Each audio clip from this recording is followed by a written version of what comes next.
सर्वे मंगल मंगलाय शिवे सर्वार्थ साधके शरणे त्र्यंबके गौरी नारायणी नमोस्तुते।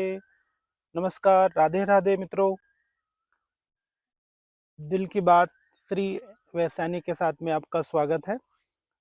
हम आज एक और स्टोरी, एक कहानी लेके आए हैं जो आपके जीवन में मार्गदर्शन करेगी, हम ऐसी आशा करते हैं। आपको अगर इस कहानी में कुछ अच्छा लगे या कुछ सजेशन हो तो आप ज़रूर हमें कमेंट बॉक्स में लिखें, और अगर अच्छी लगे तो लाइक करें और चैनल को सब्सक्राइब करें ताकि और भी वीडियो आपके पास आती रहे। एक दिन एक राजा बड़ी प्रसन्न मुद्रा में था, बड़ा खुश था वो। तो उसने अपने मंत्री से बात की। मंत्री से बोला कि ऐसा कुछ है जो तुम्हें सबसे ज़्यादा चाहिए जीवन में, जीवन का सबसे इम्पोर्टेंट, या जीवन में वो मिल जाए तो तुम एकदम खुश हो जाओगे, ऐसा कुछ है? तो मंत्री ये क्वेश्चन सुन के, ये प्रश्न सुन के राजा का नीचे गर्दन करके आंख झुकाकर शांत हो गया। राजा ने कहा, घबराओ मत, आप बताओ, जो भी मन में है वो संकोच वश होकर निसंकोच हो बताओ। तो मंत्री ने नीचे गर्दन करते हुए ही कहा कि महाराज, आप इतने बड़े राजा हैं, मैं ऐसा समझता हूँ कि अगर आपके राज्य का 10% भी राज्य मेरे पास हो तो मैं ज़िंदगी में बहुत खुश हो जाऊंगा, और ये मैं अपने आप को बहुत खुश नसीब समझूंगा। राजा ने कहा, अगर मैं आपको अपने राज्य का आधा भाग दे दूं? तो उसने गर्दन उठाकर ऊपर देखा और कहा आश्चर्य से कि महाराज, ऐसा कैसे हो सकता, मैं ऐसा खुश नसीब कैसे हो सकता हूँ? तो राजा ने कहा चलो। राजा राजदरबार में पहुंचा और राजा ने अपने आधे राज्य के कागजात तैयार कराए और बोला, ये आधा राज्य जो है मंत्री जी का होगा। लेकिन उसके साथ साथ अपने सिपाहियों से कहा कि इसको सजा दी जाती है कि इसकी गर्दन धड़ से अलग कर दी जाए। तो जितनी खुशी मंत्री जी को मिली थी, उससे पहले ही, खुशी मिलते ही उनकी जो है सांस प्राण जो है सूख गए और चेहरा सफ़ेद हो गया। तो महाराज ने कहा, ठीक है, आपकी सजा, आपने नीयत जो है अच्छी नहीं रखी, दूसरे की संपत्ति पे, दूसरे की चीज़ों पर आपने अपनी नीयत रखी, इसकी सजा तो ये आपको मृत्युदंड है। लेकिन मैं आपको 30 दिन का समय देता हूँ। अगर इस 30 दिन के समय में आप मेरे 3 प्रश्नों का आंसर दे पाए, उत्तर दे पाए, तो मैं आपको माफ कर दूंगा और आधा राज्य भी दे दूंगा। मंत्री जी ने चुपचाप गर्दन हिलाई। तो राजा ने कहा कि पहला प्रश्न है कि जिंदगी की सबसे बड़ी सच्चाई क्या है, और दूसरा प्रश्न है कि जिंदगी का सबसे बड़ा धोखा क्या है, और तीसरा, जिंदगी की सबसे बड़ी कमजोरी क्या है। राजा के ये 3 क्वेश्चन सुनकर मंत्री जी इधर उधर देखने लगे, क्योंकि मंत्री जी के पास में अपने कोई आंसर उसके बहुत अच्छे नहीं थे। तो राजा ने कहा, तुम्हारा पास 30 दिन का समय है और तुम्हारा समय शुरू होता है अब। मंत्री गांव गांव, शहर शहर भटकता रहा, साधु महात्माओं से, बहुतों से मिला और सबसे कहा, सबसे पूछा, लेकिन कोई भी ऐसा आंसर उसको नहीं मिला जो उसको सेटिस्फाइड करता हो, जो उसको लगे कि हाँ, ये सही उत्तर है। भटकते भटकते 29 दिन बीत गए, एक दिन बचा, और भटकते हुए मंत्री जी एक गांव में पहुंचे। गांव के बाहर एक कुटिया थी जहां पर एक दीपक जल रहा था। तो मंत्री जी घूमते घूमते कपड़े फट चुके थे, बिना रुके, बिना विश्राम के, शरीर का हालात बहुत कमजोर हो चुकी थी। जूते जो पहने हुए थे उनके तलवे फट गए थे और उनके पैरों में छाले पड़ चुके थे। तो मंत्री जी ने झोपड़ी देखी, कुटिया देखी, तो कुटिया में गई तो देखा एक आदमी, एक साधु वहां पर आराम से सूखी रोटी पानी में भिगोकर खा रहा है, और उसका कुत्ता प्याले में दूध पी रहा है। मंत्री जी को ये बात अजीब सी लगी, तो लेकिन गया अंदर, उस साधु ने कहा कि आओ आओ, आप अच्छी जगह पे आए हो, सही जगह पे आए हो, मैं आपके प्रश्नों का जवाब दे सकता हूँ। मंत्री बड़े आश्चर्य में गया कि आपको कैसे पता कि मैं कौन हूँ, कैसे अंदाजा आपने लगा लिया, और मेरे क्या प्रश्न हैं, और मैं इस दुविधा में भटक रहा हूँ, आपको कैसे आइडिया हुआ कि ये सब समस्या क्या चल रही है।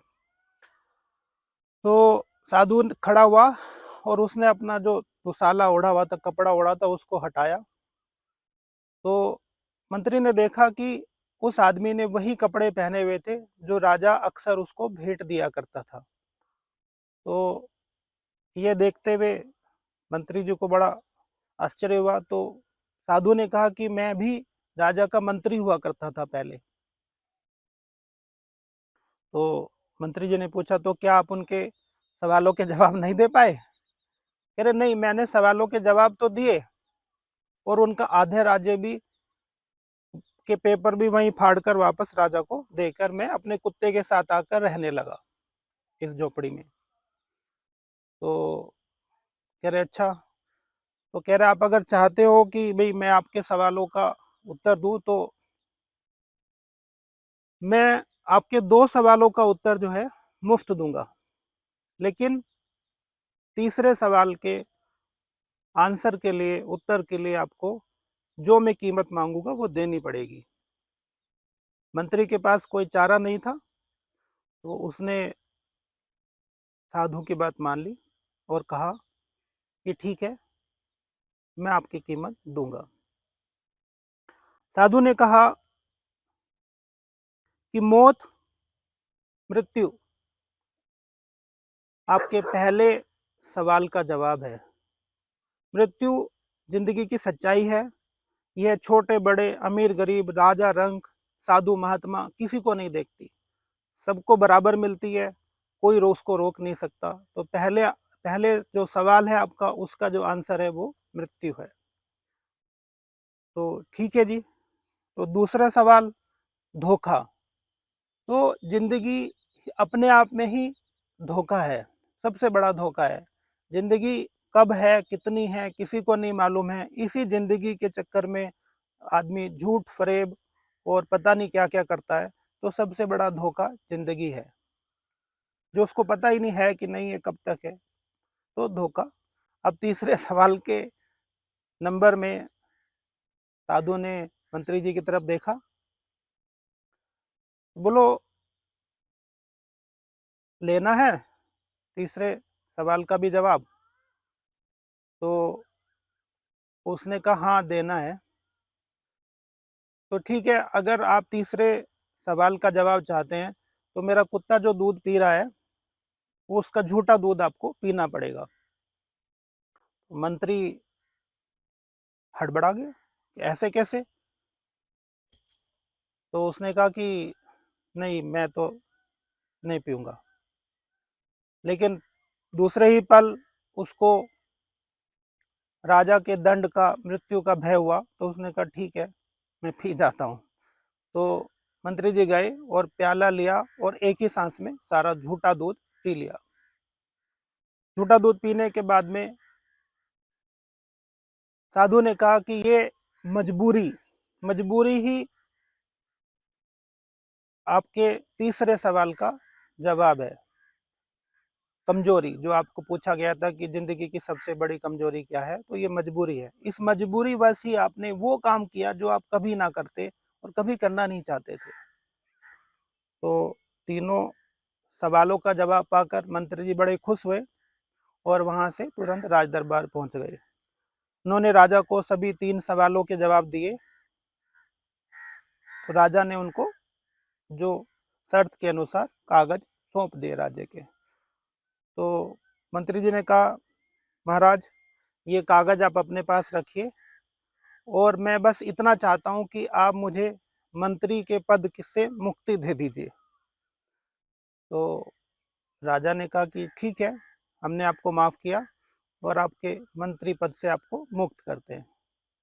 तो मंत्री जी वहाँ से चुपचाप निकल लिए, और ज़िंदगी की असली सच्चाई, जो ज़िंदगी का में आप क्या लेने आए हैं, या तो आप भक्ति करिए, अपना आने वाला समय सुधारिए या कोई जनहित के कार्य करें, पुण्य कमाएं। तो यही सच्चाई है जिस पर मंत्री जी चलने लगे और अपनी ज़िंदगी पुराने साधु की तरह बिताने लगे। तो इस स्टोरी से, इस कहानी से हमें ये सीख मिलती है कि जो हमारे पास है वही पर्याप्त है और दूसरे की संपत्ति या दूसरे की किसी चीज़ पे हमें अपनी नीयत नहीं रखनी चाहिए। जो ईश्वर ने हमें दिया है, भगवान ने जो दिया है वही हमारा है और उसी के साथ रहना चाहिए। दूसरी सीख हमें ये मिलती है कि ज़िंदगी टेम्परेरी है। अगर हमें ज़िंदगी मिली है तो ये परमानेंट नहीं है, ये धन संपत्ति ये सब कुछ हमारा नहीं है। हम जाएंगे तो कुछ लेकर नहीं जा पाएंगे। इस जीवन में आप ईश्वर की भक्ति करिए, पुण्य कमाइए, कुछ अच्छे काम करें, भलाई करें। तो यही संदेश है। बहुत बहुत धन्यवाद, आपने ये स्टोरी सुनी, अभी तक आपने अपना इतना कीमती समय दिया। राम राम।